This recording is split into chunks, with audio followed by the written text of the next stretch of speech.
Hello, I hope everybody is doing well. Welcome to Humanities 110, Technology and Society.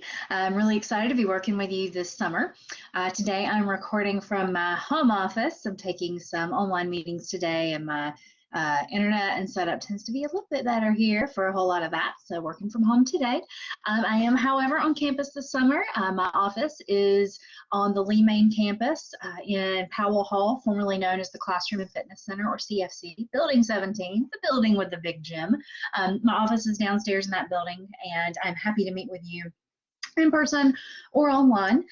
As you may have noted, the office hours for me are from noon to 2 on Tuesdays, but I'm certainly available to meet with you many other times as well. So if there's another time that is better for you, please just let me know. Send me an email and we will get that set up. So I want to take you through a little tour of the course today, and then talk to you some about some of the things that you'll be reading about and we'll be talking about here in these first couple weeks. So if this is your first class with us at CCCC, welcome to the campus. If this is your first fully online class, welcome to that. A few things I'll tell you. I will send out assignment reminders this first week, but our assignments are always going to be due by the end of day on Wednesday, so 11:59 p.m. I recommend that you, of course, do the assignments before the last minute and submit those before the deadline. It is absolutely fine to work ahead. I know some people like to work over the weekend. If you want to submit your stuff on Sunday, that's fine. One nice thing about summer classes is I tend to be a little faster with my grading, so I will try to get feedback to you in a timely fashion. For those of you who know you're going to be missing a week or something like that, I know it's summertime, kids have stuff going on, family vacations are happening, everybody has a lot. If you know you're going to need to work ahead and are going to need some feedback from me on assignments to let you do that, feel free to communicate that to me now. I've already heard from a few of you. So I'll go ahead and share my screen and just walk you around the course. I know some of you have already gotten in and done a lot in the class already, so this may not really be as useful for you. I'm sorry it took me a little while to get the video up. After this week, I will be doing weekly videos after I grade the checkpoints every week. So you can always look for one of those to show up on Thursdays, but I'll always post an announcement and let you know when a new video is available. So you should see our class on the screen now. Of course, if you are just getting started with the course, if you haven't been in and done your initial work, go to Start Here. You can here review the academic integrity tutorial, view your syllabus, see the course overview, and then take the introductory quiz for the class. The introductory quiz needs to be completed by Wednesday, May 25th at 11:59 p.m. It should be the first work completed for the course, and you must complete this before you can move on in the class, and you must complete it to stay in the class. So please do that. As you saw, you'll land on the announcements page whenever you come into the class. I do try to make sure I email out any announcements, especially those that may affect any work you're doing for the course. Below that, you can see the contact information. Oh, I need to update my phone number. I see that is not correct. Should be a 919 there.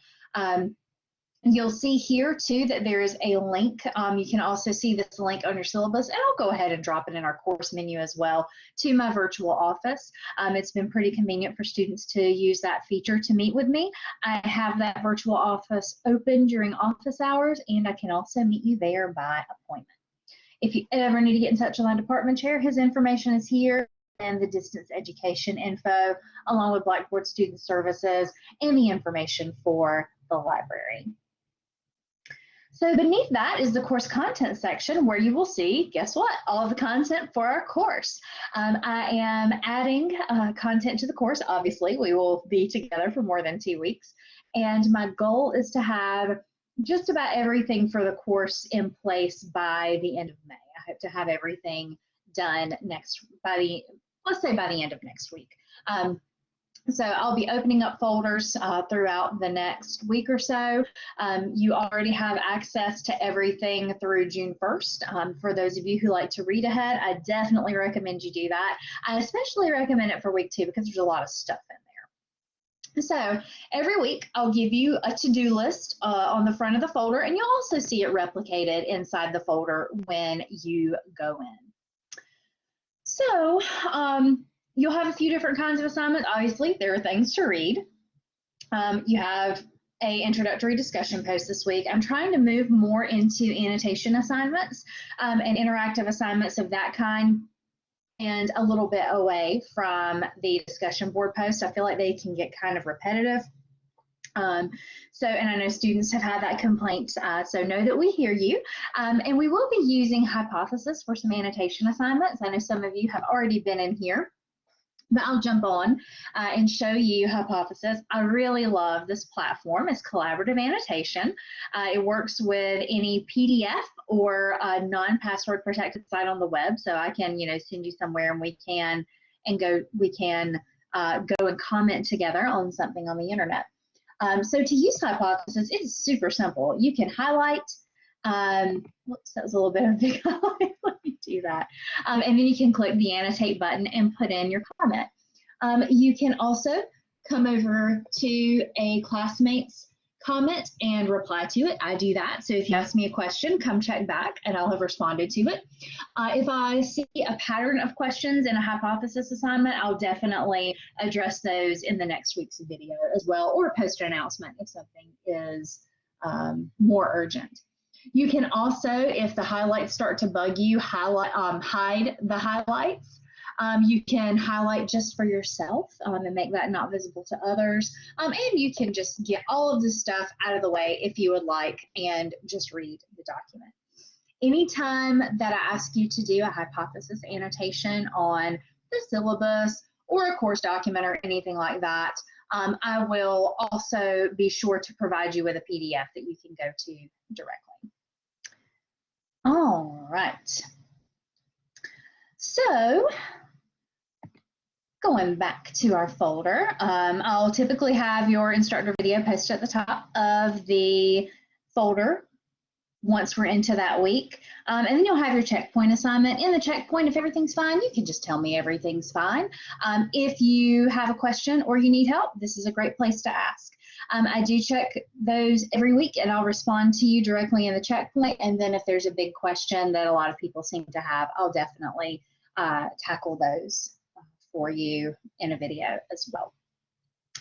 So I've got a course resource folder here. There's a list of suggested further reading, watching, and listening. So if you are into some of the things we're talking about in the class, you can come here and get some further reading suggestions, some film suggestions. I'm going to be adding some podcasts. So if you have some ideas, please also let me know. I'm glad to add things. And it's a work in progress. I just threw a few things on there as we got started this semester. So then we've got links to CCCC's Writing and Reading Center. We have a writing center on each campus, and we also have our virtual writing lab where you can meet with a tutor and collaborate to work on your document or get assistance. And we also have the online writing lab. So please take advantage of those services from CCCC. There is a library research guide for our course that has been put together by the librarians here at CCCC, so feel free to go check that out as well. Our librarians are super helpful, and I strongly urge you to get assistance from them at any time that it may be needed. I've also linked to the Purdue Online Writing Lab here, some tips on discussion forums. Some of this is kind of standard stuff you'll see in a lot of your classes.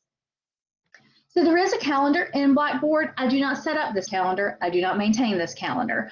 This is an automatically populated calendar. So I always encourage you to please use the dates that I post in the weekly folders. Always go to the weekly folder first. Please don't directly go to the Grade Center and try to complete your work there. There's going to be supporting assignments, supporting information available in each week's folder. But the calendar is here if you choose to use it. There's a direct link to the discussion board, but I will always link to discussions through the weekly folders. You can access your grades right here. Down here we have the CC Care site that goes over some resources that are available to you as a student at the college. And then Smart Evals, you don't need to worry about that until the end of the semester. So that's a quick little tour of our course. If you have questions or if you ever have a hard time finding anything, please let me know so that I can help you.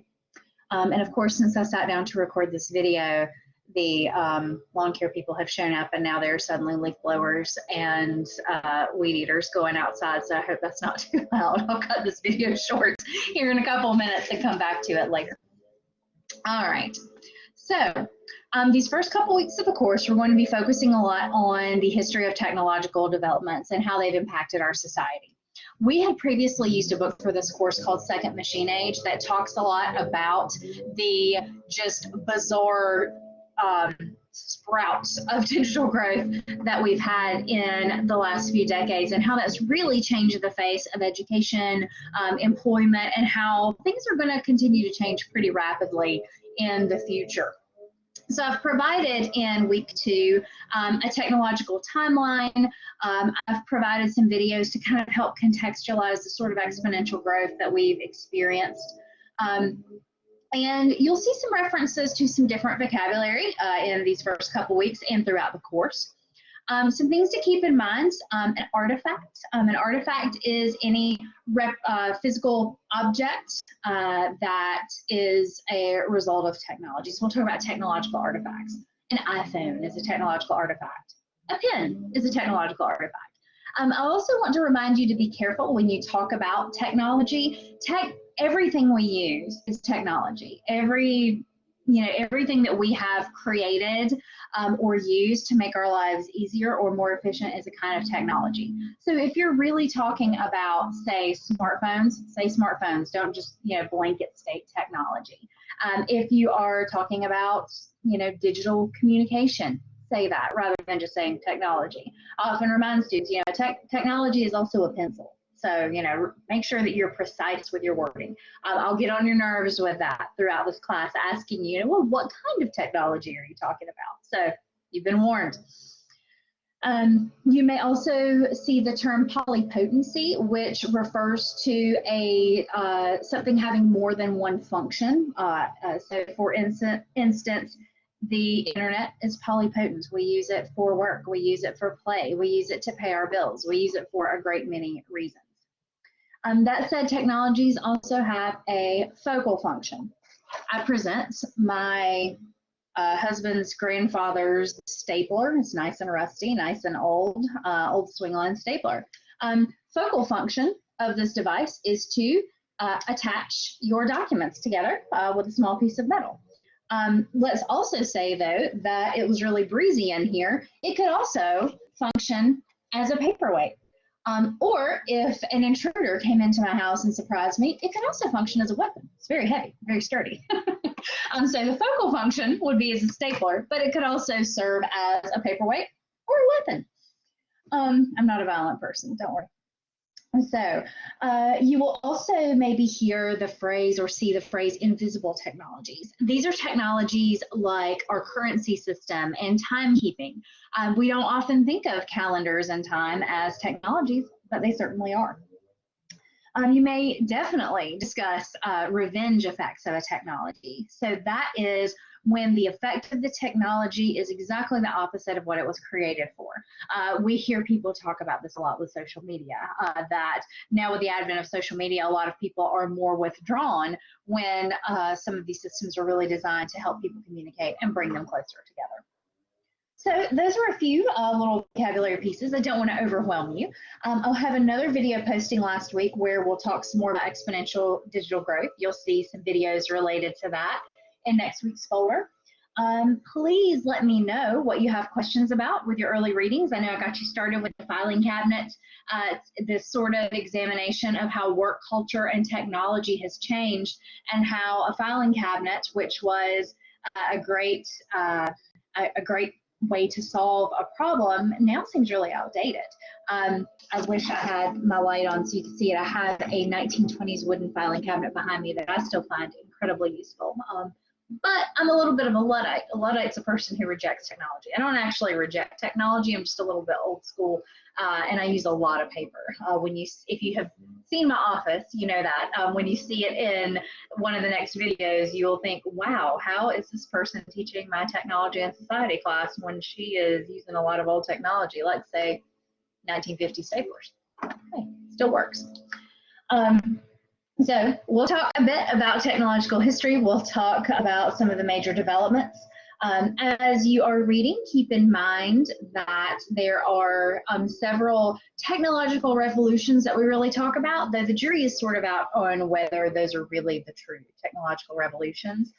Those are the agricultural revolution, the industrial revolution, and then the computer or communication information technology revolution. Information communication technology, you know what I mean. So I appreciate your efforts so far. I appreciate the communication, working through discussion posts and checkpoints and all that good stuff. If you need help or have questions, please let me know. I am available to assist, and I hope you have a wonderful week and that you're feeling good as you get off to a start in this course. Y'all take care, and I will be back with another video